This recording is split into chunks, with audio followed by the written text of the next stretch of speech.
Va-t-on tous devenir des people? Mickaël Vendetta est-il finalement un génie des temps modernes? Et y aura-t-il un jour une pub pour Noémie Lefebvre-Marek entre des yaourts et de la lessive? Toutes les réponses dans Media Junkie.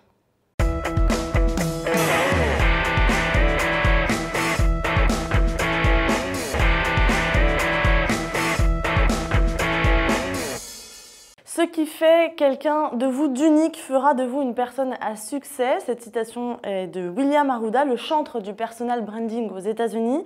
Le développement de sa marque personnelle, c'est le nouveau filon, la nouvelle tendance dans la gestion de carrière. Pour parler de ce thème, je reçois mes deux invités du jour. Mickaël Colmin, bonjour. Bonjour. Vous êtes coach en personal branding et directeur de l'Institut du personal branding. Éric Maillard, bonjour. Bonjour. Vous êtes blogueur, auteur du blog pierreland.net et vous êtes aussi directeur général de Ogilvy Public Relations. Affirmer sa marque personnelle pour développer son impact professionnel, c'est votre slogan, c'est le slogan de l'Institut du Personal Branding. Absolument. Alors, première question, qu'est-ce que le personal branding et comment est-ce qu'on peut le définir? Alors pour moi, le personal branding, c'est une méthode de développement professionnel qui utilise toute la force du branding, du marketing, c'est-à-dire la définition d'une vision, d'une mission, de valeur de marque pour pouvoir atteindre ses objectifs professionnels.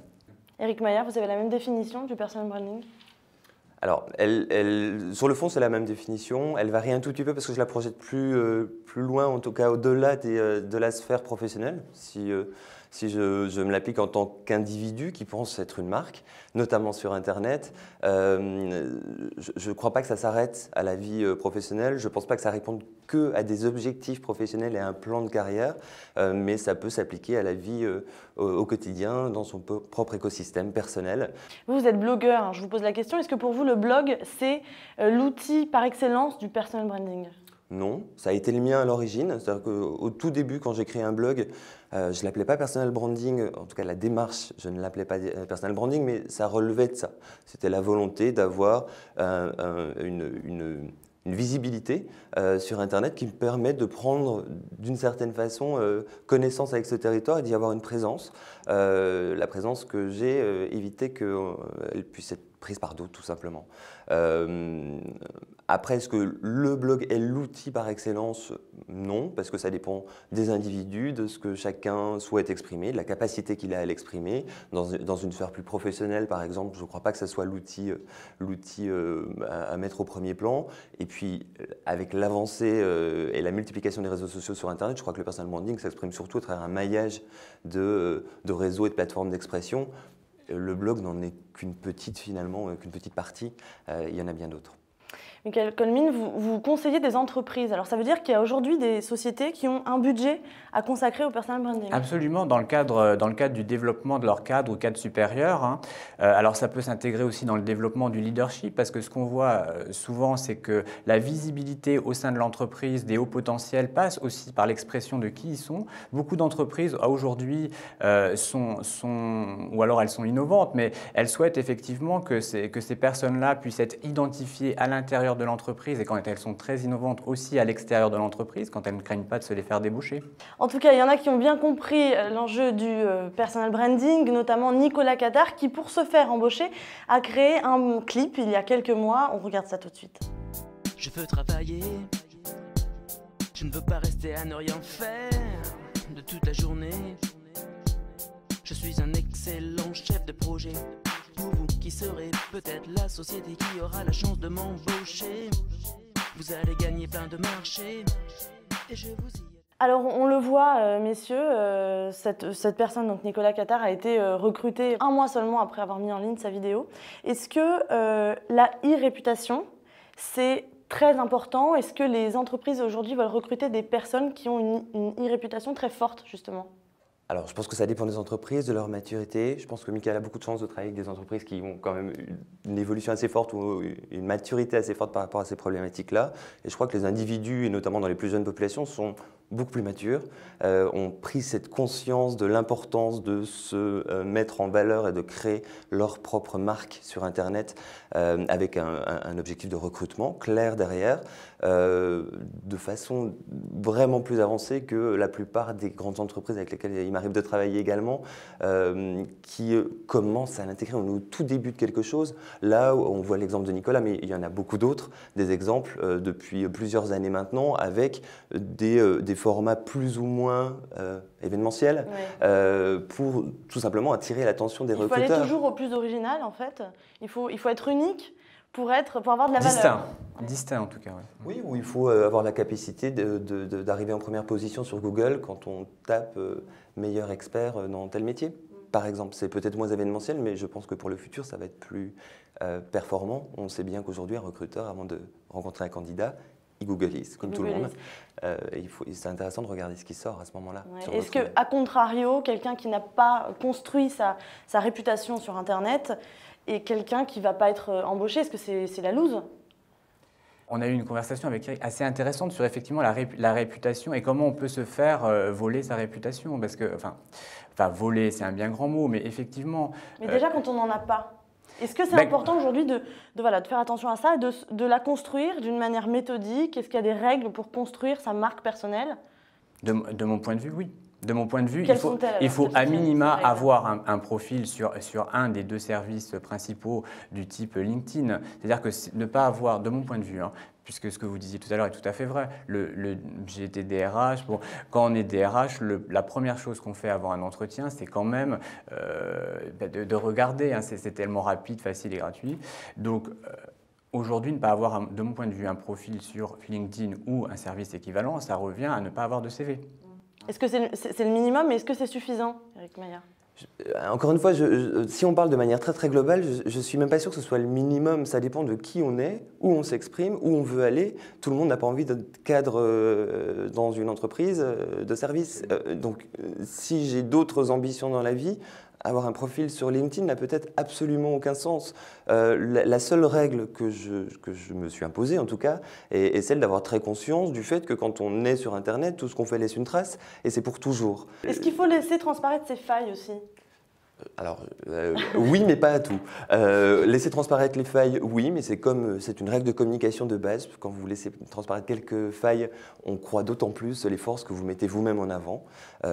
Donc ça peut être une petite technique, mais je pense que ça renforce de toute façon l'identité. La vie privée, à titre personnel, je pense que non. La vie personnelle, oui. Alors, la limite est très ténue entre les deux, et c'est en tout cas depuis 6 ans, je pense, arriver à peu près à faire ça. Personne ne sait rien sur ma vie privée, parce que je suis marié, pas marié, ma vie de couple, ma situation, j'en sais rien, religion, ce type de choses. Rien ne transparaît sur Internet, c'est introuvable. En revanche, ce qui m'intéresse à titre personnel dans la vie est trouvable partout. C'est ça que vous enseignez à vos disciples? Je suis sûr que non. Qu'est-ce que vous dites, vous sur la question de la vie privée, il y avait beaucoup de clients qui se posaient la question, notamment à cause de Facebook. Il y a 1 an ou 2, où fallait-il mettre les photos, pas mettre les photos, tout ça. Mon point de vue là-dessus rejoint celui d'Eric. C'est-à-dire qu'il y a la limite acceptable sociétalement. Par contre, effectivement, il y a des choses qui sont personnelles, qui sont dans vos hobbies, dans les choses que vous faites, qui sont pas forcément du tout professionnelles ou qui n'ont même rien à voir avec le poste que vous voulez avoir ou choses comme ça, qui peuvent vous aider. Qui peuvent accrocher. Oui, par exemple, si vous aimez le rugby, les choses comme ça, on voit bien qu'il y a des affinités qui se produisent dans les entreprises comme ailleurs, donc pourquoi pas. Après le curseur sur, effectivement, faut-il mettre les photos de sa vie privée en ligne toutes? Probablement pas. On a le sentiment que la dernière ligne du CV, celle qui commençait les entretiens, quand j'étais jeune, c'était celle où on faisait du small talk, on pouvait se parler gentiment autour de ça. Ça prend de l'importance. Ça devient quelque chose qui est important dans la considération d'un recruteur pour un recruté potentiel. Et cette prise d'importance, finalement, a une vie assez naturelle sur Internet. Voilà, encore une fois, à travers un regard qui est un regard intéressant et qui va apporter une valeur ajoutée, même si ce n'est pas dans la sphère professionnelle. Est-ce que ça ne pousse pas un peu à la schizophrénie? Le fait de devoir se mettre en scène comme ça, de faire des choix, de dire ça je vais le dire, ça je vais pas le dire, c'est extrêmement compliqué en fait. Pour moi, non, pas du tout.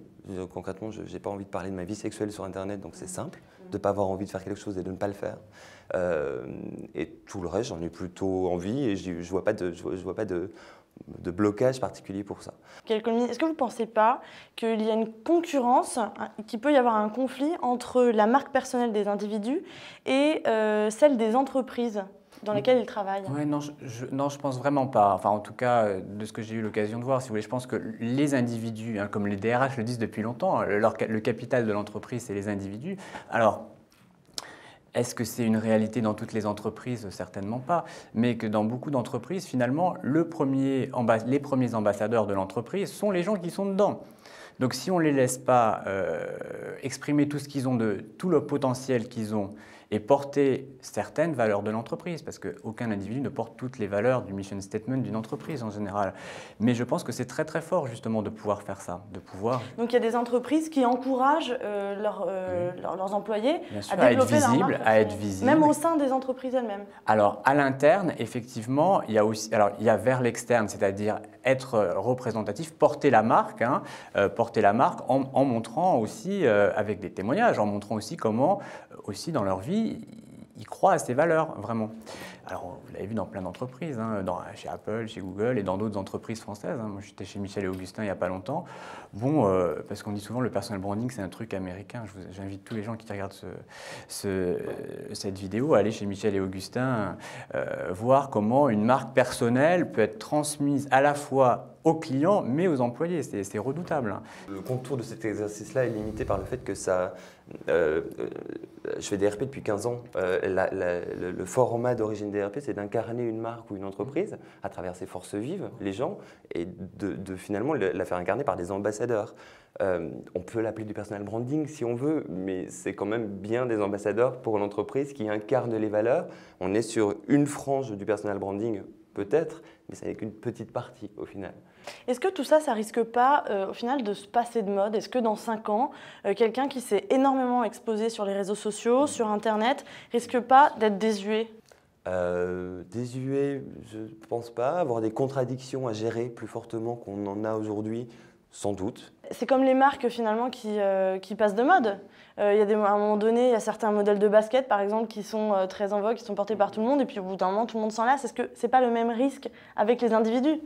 Alors, oui, il y a le même risque avec les individus, mais si on fait le parallèle exact, il y a des individus qui s'exposent au fait de passer eux-mêmes de mode, d'être dans un circuit de personal branding, de montrer par exemple une expertise systématique qui fasse que ça marche 6 mois, 1 an, 2 ans, au bout de 2 ans, tout le monde se lasse, et là, ça passe de mode. Que la façon d'exploiter un média qui est là pour un moment et de mettre en scène n'est pas le bon mot parce que je ne pense pas que ce soit de la mise en scène, mais en tout cas de l'exploiter pour y être présent d'une façon ou d'une autre, je ne vois pas de possibilité en fait que ça passe de mode parce que les façons d'y être présent vont tellement se démultiplier avec le temps et vont continuer encore à évoluer qu'à chacun d'évoluer avec ça finalement pour ne pas se démoder soi-même. Michael Colmin. Moi, je pense que c'est aussi surtout une question du niveau d'exposition qu'on fait. Je pense que le vrai risque est effectivement d'être en surexposition permanente. Hein. Et on commence à avoir des cas. Hein. Je commence à avoir des cas en coaching de gens qui ne viennent pas faire un personal branding, mais qui viennent essayer de résoudre un problème de surexposition sur une expertise qui, elle, disparaît. Je vais limiter les tweets. Être visible, mais avec modération. Merci beaucoup, messieurs, d'avoir participé à cette émission. Et quant à nous, on se retrouve très bientôt pour Media Junkie.